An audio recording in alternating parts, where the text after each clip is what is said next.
When people used to come to me and say, Maria, can you do that faster? Is it possible to make it happen today? I usually would say straight away, yes. And only later on, I would think, and I was like, hey, wait, why didn't you just say, no, I cannot? And only later on, I realized that setting boundaries is not a bad thing. It doesn't make them like you less. There are ways to set boundaries that are going to be healthy for you and for them without their resistance, without losing their love. But subconscious is kind of like, no, no, let's say yes. So we sometimes say yes without understanding to what exactly. Majority of the time we will say yes, especially because we fear to lose our jobs, we fear of not pleasing our bosses, the clients, or anyone else for that matter, because what will happen? They're going to leave us, so we have to keep them around. So today we're going to be talking about how to set those boundaries without losing them, that other side. And the funny part is that you probably noticed that if you ever met people in your life that do know how to set those boundaries, they are actually quite cool. They create respect. You're like, okay, I get it. And we want to get there. And by the way, it's quite difficult to set those boundaries in the way that you will be respected rather than resisted too, because of course we don't want to lose our clients, of course we don't want to lose the respect of our boss or to show that we're incompetent. So let's break it down of how do we do it in the best way possible so we continue communicate our needs, our boundaries, without losing people around us. Now let's be honest, and if you haven't noticed it yet, boundaries set guilt, especially if you care about the results. You say yes to those extra calls, extra projects, giving extra and extra and extra to prove, because otherwise you will feel this discomfort and this feeling of guilt.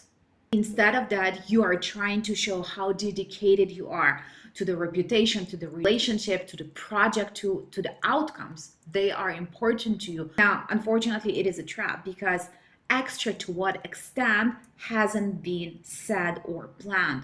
So by giving this extra, you're giving too much without realizing when you cross your own line until it starts to hurt. And so it is definitely a trap because we give extra, we give access, we give permission to people to not care about what we want because we never said where those boundaries are. Here is the myth of nice boundaries.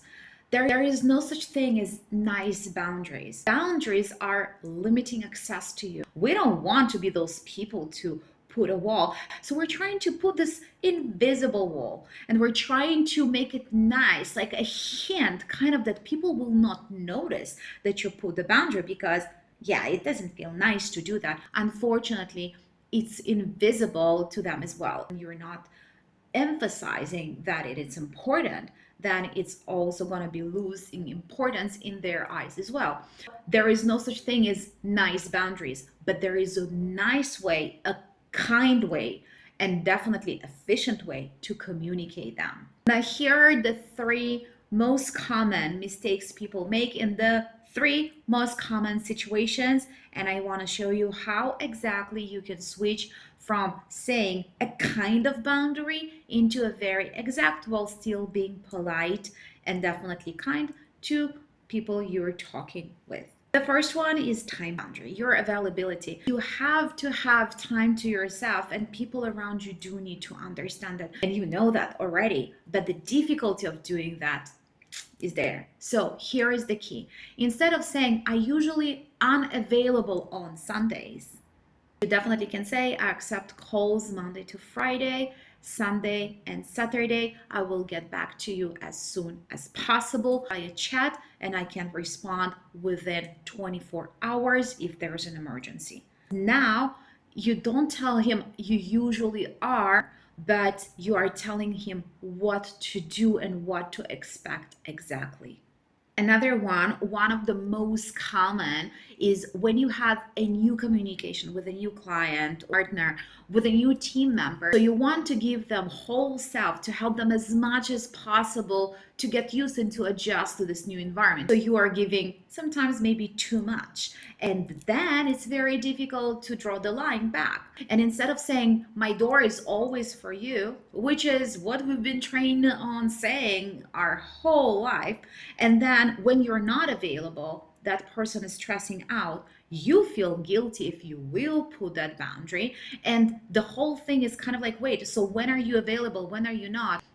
You can definitely say, I'm usually available for all your answers on Mondays and or anytime after lunch, anything you can ask me during those hours. You will not spend your time on Slack or WhatsApp messengers nonstop answering everyone's questions. Everything will always feel urgent. And another example that I see very often is client business communication, and especially the boundaries, to what extent you add the extra and to what extent you can kind of like sneak in a small effort that you made for the client, right? Or the other way around, when we were not setting any boundaries and the client got used to a lot of free effort. So instead of being too giving and too polite, like maybe you usually are, and by setting those vague boundaries, when you say, well, maybe it's going to be some extra price, I will figure it out, we will need to calculate, which already sets a very unprofessional tone. There are certain ways that you can convey that it is outside of the scope and you are willing to actually give this one for free right now, or it's going to be with additional costs later. And the better way just to say it. Right now it's outside of the scope, but I can quote it as an additional piece. I will send you an email with all the details. The person will know and understand where your boundaries are, respect you for that. I once worked with a client who was delivering much more than usually, and he was actually correcting a lot of work that his client was supposed to be sending him. Of course, the client never saw his effort. When he mentioned that almost a year later, of course, the client was not happy about it. But if you will mention it in the way that is proper, yeah, sure, we can add it next time to deliverables and quote it, then he will understand it. That approach as fast as possible in your relationships with clients, with your team members, with the employee, with your partner. When I say partner, it's not necessarily in the business. So you will understand what your boundaries are. The funny part is that people will respect your boundaries not when you explain them, but when you enforce them. So explaining your boundaries or over explaining, that will happen when you start setting boundaries, especially the first time, because you are training how to do that and you still feel a little bit guilty about it. Pay attention to that, because we don't want to explain boundaries. Explaining why is it important for you, it will help, but for a little while. But enforcing those boundaries later on, that's what creates the real respect. Holding your line and understanding that you don't need to resist, you just need to be calm, because this is something that is built in within you. It's not something to fight over. You don't fight over boundaries.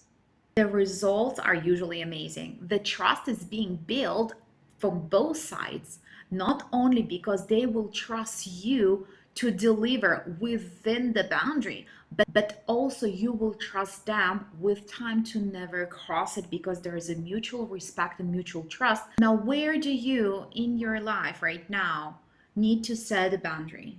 Not to push people away, but to actually calmly set this boundary in order to allow people to be around you better without resistance and without you pushing them out. And it's not about who's right or wrong.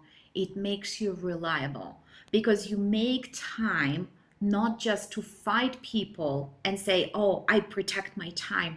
No, you protect your energy for those people. So keep in mind, setting boundaries doesn't break trust. It actually reinforces it and builds and creates growth. Remember that next time when you hesitate.